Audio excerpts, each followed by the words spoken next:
So before I get into it, you guys might notice that this is a kind of a weird upload time. If you're a longtime fan of the channel, you'll know that I upload reviews on Tuesdays at 1. Well, this car is changing all the time, so if I were to upload it at its normal scheduled time like I have all the other cars, which would be the second week in November, this thing would be completely different. So that's why I uploaded it at a different time. So enjoy the review, guys. Alright, what's up guys? My name is Zach, and today I am in a 1993 Mazda Miata, if you could even tell. Up front is a 1.6 liter inline 4 that has been supercharged, and down below is a 5-speed manual gearbox.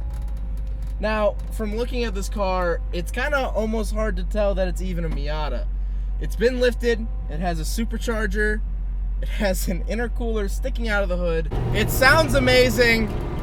But before we get into everything else, let's talk about the basics. Well, up front is that 1.6 liter inline 4, which I've dealt with before. You guys know this is now the 4th Miata I've ever reviewed on the channel.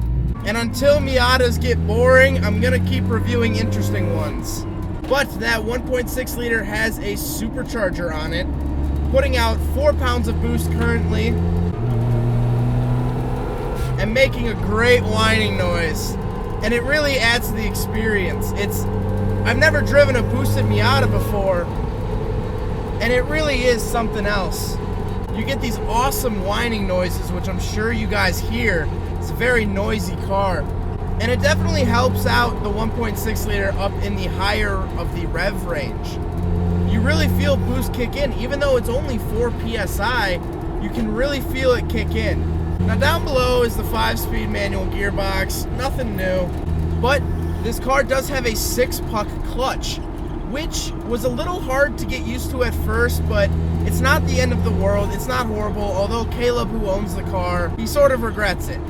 So let's talk about the interior. Well, first of all, as you'll notice, I barely fit in this thing. Caleb is a small guy, and it's crammed for me. I keep forgetting that this is a Miata, and that Miatas are small. Second thing you'll notice is that I'm not wearing a seatbelt.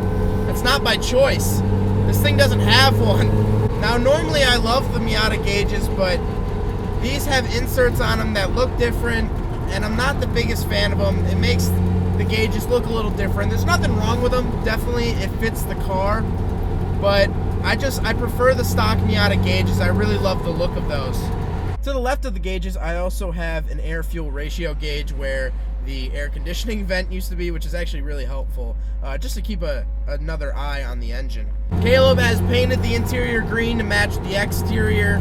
The shift knob seems taller than usual. I don't know if that was his doing or not, but it sits higher, and with the center console, which is an old military box, it's really nice to have the higher shifter. It has an aftermarket steering wheel, which I really dig. It's got an aftermarket radio, which I really dig. It's got these racing seats, which are very nice. They hold you in the corners, but as a bigger guy, racing seats are really not my friend. Visibility in this thing is absolute garbage. I have a spare tire taking up the entire rear view mirror, so I really have to rely on my side mirrors. The ride is a lot stiffer than I thought it would be. But then again, in terms of a Miata, there's definitely way worse. Hello darkness, my old friend. So let's actually get into this car as a whole. As you can see, it's lifted and supercharged. It's very unique. And this car was built by my friend Caleb. Most of you guys will know him as Gingium. He also makes YouTube videos, super popular channel. You can see everything that he's done to this car on his YouTube channel. He bought it pretty much stock and has done the lift, the paint, the supercharger, literally everything. So seriously, go check out his channel. I'll link it at the end and whatnot. But this thing's a beast. I mean, it really is. I was telling Caleb earlier when he drove me around in it, I'm getting a whole bunch of different senses. I'm in a Miata. I see the dashboard. I hear the 1.6. That's Miata. That's Miata in my head. But then I hear this whine. And the only thing I've driven close to that's the Hellcat. It has this Hellcat sort of whine. And then I'm up higher. I'm up higher than a Miata would sit. And so I almost get like a like a mini truck sort of feel, like an S10 or a Ford Ranger. And with the lift, you sort of lose some of the rigidity of the handling. I mean, your center of gravity is way higher. So it's really weird. I mean, normally the Miata's, you know, low and tucks into the corners, but this thing is a behemoth. The paint color is just camo plastidip. That's all it is. And it looks really good. It was professionally done, and it really, it's the cherry on top with this car. Like I said, there is a supercharger, and the intercooler is sticking out of the hood. That's what you see. So I actually flipped the camera around for this one too. It's so weird driving with such a big hood scoop. And you can see it kind of twitch when it's under load. It's so cool. It's on a standalone ECU, similar to my RX-7, and that's for tuning purposes. You can really dial in the supercharger. So driving this car, driving a lifted, boosted Miata, it really helps me believe that the Miata might be one of the best platforms the car world has ever received. I mean, if you think about it, this thing is lifted and supercharged, but it could have been something like this. This is also a 1993 Mazda Miata, and as you can see, it's pretty different than the lifted one. Look at the wheels, they're tilted. Look at the ground clearance, non-existent. Listen to how different it sounds. And yet this is a 1993 Miata. This is the same year. This came off the same production line. And just look at how different it is. And yes, this car is cambered out, it's slammed, but it really just speaks to the versatility of the Miata platform. So the point of me showing you that cambered out Miata is that the Miata might be the best platform out there. I mean, the fact that you could have a lifted supercharged version or slam version, they're ready for the track. There's a whole racing class spec Miata built just for Miatas. What can a Miata not do? And like I said at the beginning of this video, this is the 4th Miata I've ever reviewed. And I won't stop reviewing Miatas until they stop being interesting. I've never driven a V8 Miata. I've never driven a turbocharged Miata. There's so many swaps you can do, so many ways you can build a Miata, that this is one of them.